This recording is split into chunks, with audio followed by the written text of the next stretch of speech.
நீங்க போறீங்க, ஒரு சோகமான ஒரு இறப்பு நடந்த ஒரு வீட்டு, அந்த எல்லாருமே அழுதுகிட்டு இருக்காங்க. அங்க போயிட்டு நீங்க வந்தோன்னு நீங்க பாருங்க, அன்னைக்கு கூட நீங்க ரொம்ப டயர்டா இருக்கு. இது பேர் தான் mind power hypnotism. You are hypnotised. அப்ப என்ன நடந்தது? அங்க எல்லாருமே அழுகும் போது உங்க மைண்ட் என்ன செய்யுது? அதை உள்வாங்கிக்கிறது. யுவர் பிரெயின் வந்து நம்புது. நம்புனோட யூ பிகம் அடிக்ட். அடிக்ட் ஆகுறீங்கல்ல, அதுவாக ஆகுறீங்கல்ல, அதான் ஹிப்னாட்டிசம். குழப்பம் உட்கார்ந்து கேட்டோம், புரியாதவங்க பரவாயில்ல, புதுசா வந்திருப்பீங்க, உங்களுக்கு புரியாது.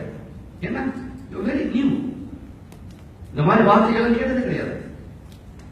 திடீர்னு கேட்கும் போது நமக்கு வந்து ஆச்சரியமா இருக்கு. என்ன பேசுறாங்க, என்ன சொல்றாங்க, இன்னும் 4 பேர் நோட் சொல்றாங்க.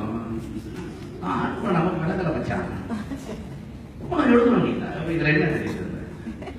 எனக்கு புரியல. இது எனக்கு விளங்காததுனால யாருக்குமே விளங்க கூடாது போல இருக்கு அப்படின்னு நான் நினைச்சிட்டேன்.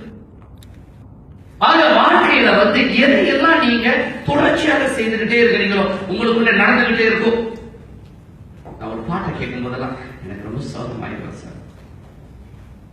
நான் ஒவ்வொரு நாளும் அந்த சீரியலை பார்த்து கீழே வாங்க நினைச்சிருக்கீங்க, இந்த சீரியலை தொடாம இருக்காரு.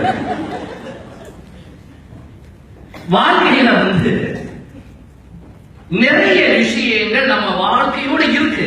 ஆனா அது இதுதான் அது அப்படின்னு தெரியாததுனால நீங்க அது வேற போல இருக்கு, மைண்ட் பவர் வேற என்னன்னு போல இருக்கு. வேற ஒண்ணும் இல்ல.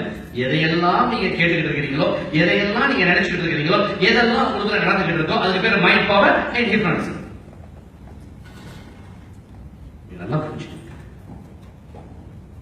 ஆக வாழ்க்கை வந்து மாறிக்கிட்டே இருக்கணும். இப்ப உனக்கு ஒரு கற்பனையான உலகத்துக்குள்ள வந்துட்டாப்ல.